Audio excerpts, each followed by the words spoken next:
안녕하세요. 초헬프코치입니다.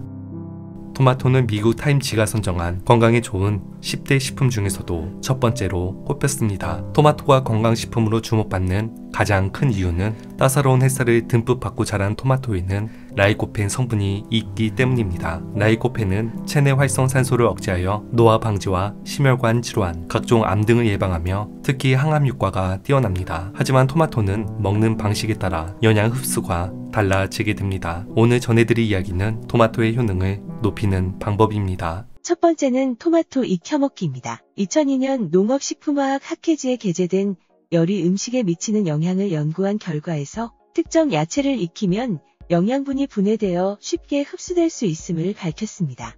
특히 토마토를 88도에서 2분, 15분, 30분 동안 가열하는 실험을 한 결과 인체에 흡수될 수 있는 라이코펜의 양이 각각 6%, 17%, 35% 증가했다고 밝혔습니다. 토마토의 라이코펜은 트랜스형과 시스형의 두 가지 이성질체가 존재하는데 기존 토마토의 라이코펜은 트랜스형으로 체내 흡수율이 낮지만 토마토에 열을 가할 경우 인체에 더 잘 흡수되는 시스형으로 변화해 체내 흡수율이 높아지게 됩니다. 이처럼 항암 효과와 노화 방지에 결정적인 영향을 미치는 라이코펜 성분을 효과적으로 섭취하기 위해서는 익혀 먹는 방법이 가장 좋습니다. 두 번째, 올리브 오일과 함께 섭취하기입니다. 토마토의 라이코펜 성분은 지방에 녹는 물질이어서 체내 흡수가 잘 안 됩니다. 때문에 올리브 오일에 익히거나 지방을 약간 함유한 아보카도 등과 함께 먹으면 체내 흡수율이 높아지는데 특히 익힌 토마토에 올리브 오일을 곁들이면 라이코펜 성분을 9배 이상 더 흡수할 수 있습니다. 또한 엑스트라 버진 올리브 오일 역시 건강상 많은 이점이 있습니다. 당뇨병 환자에서 당지수가 높은 식사에 대한 혈당 반응을 감소시키고 엑스트라 버진 올리브 오일의 불포화 지방산은 총 콜레스테롤과 LDL 콜레스테롤 수치를 낮춰 심장 질환의 위험을 줄여주며 2015년 분자 세포 종양학에 발표된 논문에 따르면 엑스트라 버진 오일의 성분이 암세포 사멸을 촉진하는 것으로 확인되었습니다. 또한 스페인의 미생물학자들은 올리브 오일이 위장 박테리아와 싸운다는 것을 발견하여 위암은 물론 위장 건강에 도움을 줄 수 있으므로 익힌 토마토와 함께 올리브 오일 역시 적극 섭취하는 것이 좋습니다. 세 번째는 소금을 뿌려 먹는 것입니다. 아마 많은 분들은 토마토에 설탕을 살살 뿌려서 먹던 맛을 기억할 것입니다. 하지만 토마토에 설탕을 뿌려 먹으면 토마토의 비타민 B 성분은 설탕의 신진대사에 쓰이면서 손실되어 흡수가 잘 안 되고 혈당이 높아지게 됩니다. 이처럼 토마토는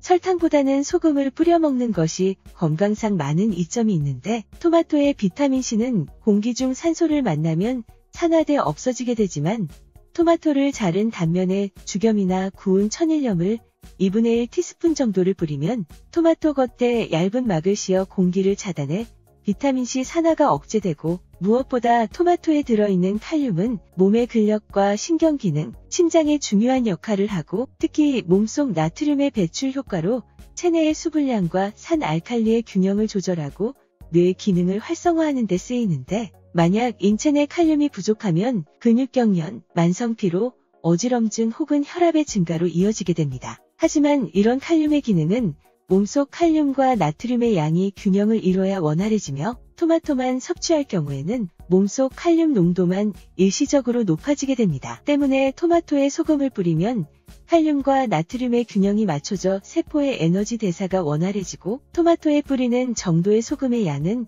칼륨의 이뇨작용에 의해 다시 몸 밖으로 배출되어 혈압 상승과 같은 부작용을 크게 일으키지 않습니다. 네 번째는 요리로 섭취하기입니다. 우리나라에서는 토마토는 주로 디저트로 애용되지만 서양에서는 토마토가 샐러드나 스파게티, 피자 등 일상적으로 섭취하는 요리 재료로 이용됩니다. 이는 서구인에 비해 한국인의 혈중 라이코펜 농도가 5배에서 16배가량 차이가 날 정도로 낮은 이유이기도 합니다. 연구에 따르면 토마토 소스나 파스타 요리를 이용해 라이코펜을 매일 30mg씩 제공한 결과 DNA 손상물질을 감소시키는 등 전립선암 치료에 효과가 있었는데 특히 섭취한 라이코펜이 주로 전립선에 축적돼 암 치료를 돕는 것으로 나타났습니다. 이처럼 토마토를 가공한 제품에는 라이코펜 함유량이 더욱 많으므로 디저트보다는 토마토 주스나 토마토 스파게티, 토마토 달걀 볶음 등 요리로 적극적으로 이용해서 섭취하는 것이 좋습니다. 정리하자면 토마토를 생으로 먹을 경우에는